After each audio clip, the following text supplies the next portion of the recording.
அனைவருக்கும் வணக்கம். இன்னைக்கு ஸ்ரீவி லட்டு கிச்சன்ல நேற்று மாவு அரைச்சி வச்சோம்ல, மாவு எப்படி இருக்குன்னு பார்க்கலாம். இன்னைக்கு இட்லி ஊற்றலாம். நல்லா கொஞ்சம் வந்துச்சா பாருங்க. இட்லி ஊற்ற போகிறேன். சின்ன இட்லிக்கு அப்புறம் வாங்கியிருக்கேன். 6 இட்லி ஊற்றிக்கலாம்.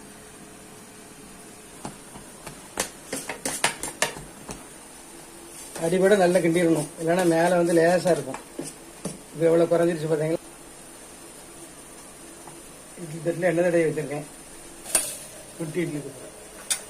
கொஞ்சம் பார்க்கலாம்.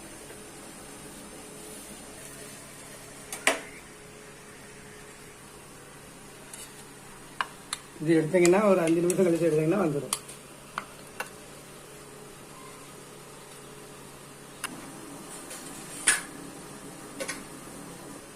இன்னும் வை மேலே